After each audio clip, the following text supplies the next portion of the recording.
Que tengan un buen día, amados hermanos. Los saludo en el nombre del Señor. A continuación vamos a escuchar una prédica corta del pastor Juan Astor. ¿Cómo están, mis queridos hermanos? Hoy también es un día muy hermoso aquí en Jujuy, Argentina. Hoy les quiero hablar sobre la culpa y la culpabilidad. La culpa y el sentimiento de culpabilidad se pueden definir como una emoción desagradable que se produce cuando hicimos algo malo, que pensamos que no debíamos haber hecho, o al revés, no hicimos algo bueno que pensamos que sí deberíamos haber hecho.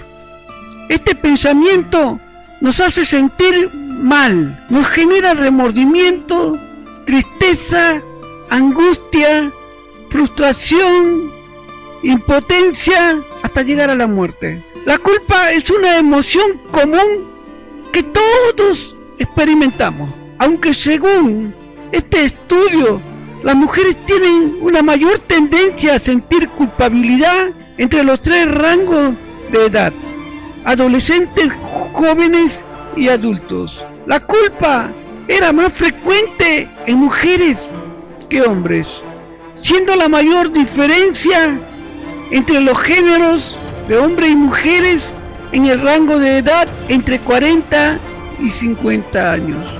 ¿Y qué es la culpa según la psicología? Desde el punto de vista de la psicología cognitiva, la culpa o la culpabilidad se puede definir como una emoción que las personas experimentan cuando están convencidos de que han provocado un daño, y suele tener implícito un sentimiento de malestar con uno mismo. Es decir, suele traer un juicio negativo hacia la propia persona. Según la corriente cognitiva, son los pensamientos los que causan estas emociones.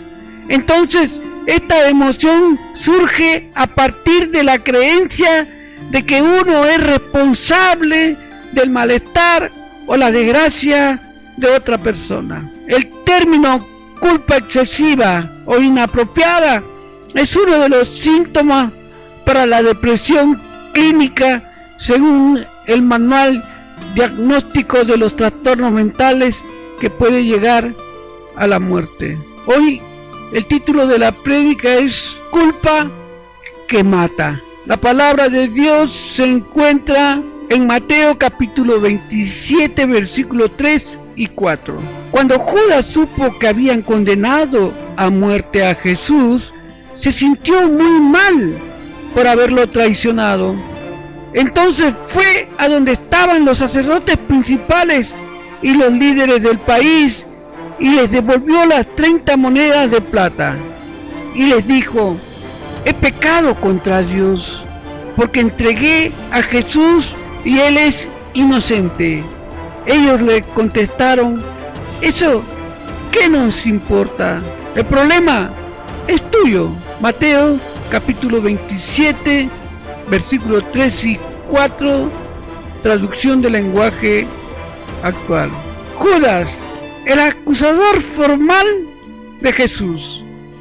Judas quiso retirar los cargos contra Jesús, pero los líderes religiosos no quisieron detener el juicio cuando traicionó a Jesús. Judas quizá estaba tratando de forzarlo a encabezar una revuelta contra Roma a Jesús. Y esto, por supuesto, no le resultó a Judas, cualquiera que haya sido la razón. Judas cambió de opinión, pero muy tarde. Los planes que ponemos en acción muchas veces no podemos detenerlos. Es mejor pensar primero en las consecuencias potenciales que después que tener que lamentarnos. La tarea de los sacerdotes era enseñar acerca de Dios y servir de intereses, ayudando con los sacrificios que se ofrecían para cubrir los pecados. Judas se enfrentó a los sacerdotes y exclamó: que había pecado. En lugar de ayudarlo a que hallara perdón, los sacerdotes le dijeron: eso es problema tuyo. No solo habían rechazado a Jesús los fariseos, sino que también habían rechazado su función como sacerdotes de interceder por los pecados de las personas. En este pasaje dice que Judas fue y se ahorcó. En Hechos capítulo 1 versículo 18 dice: sin embargo, dice que cayendo de cabeza se reventó por la mitad y todas sus entrañas se derramaron. La mejor explicación es que la rama del árbol de la que Judas colgaba se rompió y como resultado cayó y se reventó. Sí, mis queridos hermanos,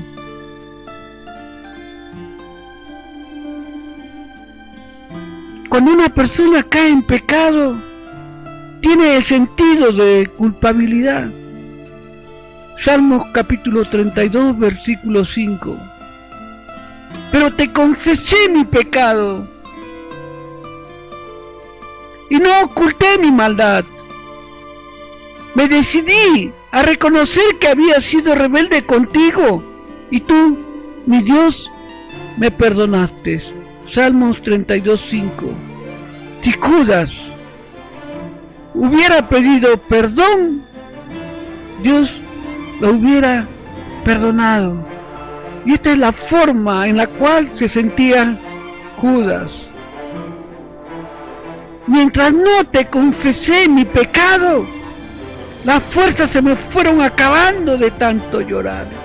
Me castigaba día y noche y fui perdiendo fuerzas como una flor que se marchita bajo el calor del sol. Salmos 32, versículos 3 y 4, traducción del lenguaje actual. Cuando cometemos pecados, llegamos a tener ese sentido de culpabilidad. Aquí el rey David se sentía culpable por lo que había hecho, por lo que había pecado. Se sentía mal. Y esto es lo mismo que le pasó a Judas cuando se dio cuenta de que había traicionado a Jesús. Pero ¿qué hizo Judas? ¿Y qué hizo David? David, en cambio, dice: pero te confesé mi pecado y no oculté mi maldad. Me decidí a reconocer que había sido rebelde contigo y tú, mi Dios, me perdonaste. David le pidió perdón a Dios. Judas no le pidió perdón a Dios, sino que se había dado cuenta de que había pecado y en vez de pedirle perdón a Dios, fue a decirle a los sacerdotes que les devolvía el dinero porque él había pecado, creyendo que con eso iban a libertar a Jesús. Mis queridos hermanos, en suma de todo esto, la culpabilidad mata, y la culpabilidad lo mató a Judas. Decidió ahorcarse antes que pedir perdón. Nosotros tenemos que pedir perdón, mis queridos amigos y hermanos, y Dios es tan bueno que nos perdona, y así le hubiera perdonado a Judas. Dios los bendiga. Amén.